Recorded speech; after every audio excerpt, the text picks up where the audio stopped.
सास बहू की कहानी। ये कहानी है एक सास शारदा देवी और उनकी बहू पूजा की, जो एक मध्यमवर्गीय परिवार में रहती थी। शारदा देवी एक पारंपरिक सोच रखने वाली महिला थी। उन्होंने अपनी पूरी जिंदगी घर परिवार को संभालने में बिताई थी।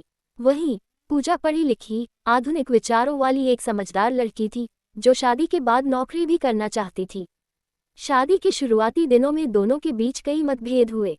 शारदा देवी चाहती थी कि पूजा घर के सारे काम करे, सुबह जल्दी उठे और उनकी आज्ञा माने, जबकि पूजा चाहती थी कि उसे थोड़ी आज़ादी मिले और वह नौकरी करके अपने सपनों को पूरा कर सके। शुरू में पूजा ने समझौता करने की बहुत कोशिश की, लेकिन शारदा देवी की कठोरता के कारण घर का माहौल अक्सर तनावपूर्ण रहने लगा। बेटे राजीव को दोनों की बातें समझ में आती थीं, लेकिन वह बीच में पड़ने से डरता था। एक दिन पूजा को अपने ऑफिस से एक बड़ी प्रमोशन मिली, लेकिन शारदा देवी ने कहा कि अगर वह नौकरी पर ध्यान देगी तो घर कैसे संभालेगी। पूजा दुखी होकर अपने कमरे में चली गई। शारदा देवी ने जब पूजा को रोते हुए देखा तो पहली बार उनके दिल में उसके लिए सहानुभूति जगी।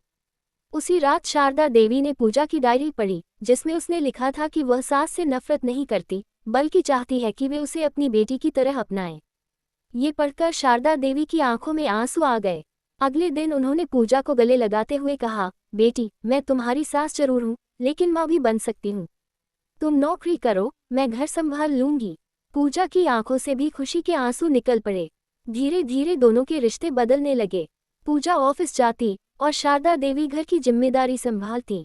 शाम को दोनों एक साथ चाय पीती, बातें करती और हंसती। समाज और आस पड़ोस में उनकी मिसाल दी जाने लगी। अब सास बहू नहीं, बल्कि तो सहेलियां एक ही छत के नीचे रह रही थीं। शारदा देवी को पूजा पर गर्व था और पूजा को अपनी सास पर। शिक्षा। ये कहानी हमें सिखाती है कि सास बहू का रिश्ता टकराव का नहीं, समझदारी, प्रेम और सहानुभूति का हो सकता है। जब दोनों एक दूसरे को समझने लगती हैं तो घर स्वर्ग बन जाता है।